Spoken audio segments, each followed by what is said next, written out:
आयुष्य कितीही बदललं तरी काही आठवणी मनातून कधीच निघत नाही। जसं एखाद्या जुन्या फोटोसारखं त्या धूसर होतात पण मिटत नाही।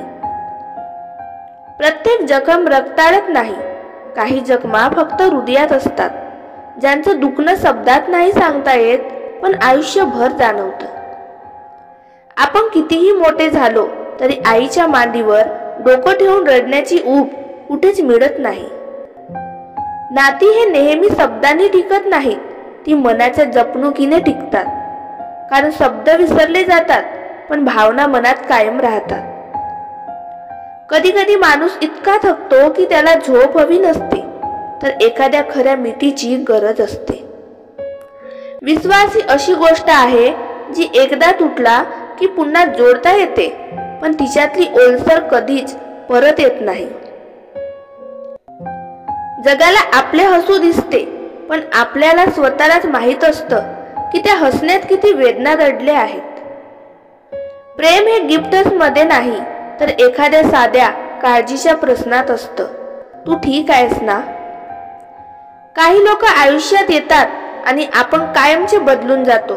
त्यांना गमावल्यावर आपलं मन कधीच तसं राहत नाही। दूर गेलेले लोक आठवणीत इतके जवळ असतात की कधी कधी आपण श्वास घेताना सुद्धा त्यांची आठवण येते। जेव्हा आपल्याला कोणी समजत नाही तेव्हा आपण शब्दांपेक्षा जास्त शांत राहायला शिकतो, कारण मौनही उत्तर असतं।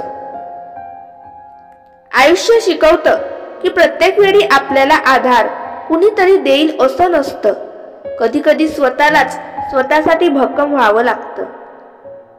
तुटलेली नाती पुन्हा जोडता येतात, पण त्यातली ऊब मात्र कधीच परत येत नाही।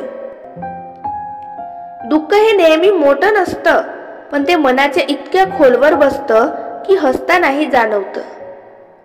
कधी कधी आपण इतकं प्रेम करतो की आपल्याला स्वतःच्या आयुष्याची किंमतच कळत नाही, पण गमावल्यावर लक्षात येतं की आपण स्वतःलाच हरवून बसलो आहोत। माणूस बाहेरून कितीही मजबूत दिसला तरी त्याच्यात एक छोटं मूल कायम असतं, ते कुणाच्या तरी प्रेमाच्या मिठीची वाट पाहत असतं। खरी सोबत ती असते जी तुमच्या हसण्यात दडलेलं दुःख ओळखते आणि तुमच्या डोळ्यातलं मौन समजते। आयुष्य जगायला शिकवतं की प्रत्येक गोष्टीचं उत्तर शोधायचं नसतं, काही गोष्टी फक्त स्वीकारायच्या असतात। जे लोक खरंच आपले असतात ते कधी सोडून जात नाहीत, पण जे निघून जातात त्यांनी आपलं खरं रूप दाखवलं असतं। शेवटी प्रत्येकाला कळतं की जगात सगळं तात्पुरतं आहे, फक्त आठवणी आणि मनानं केलेलं प्रेम कायमच राहतं।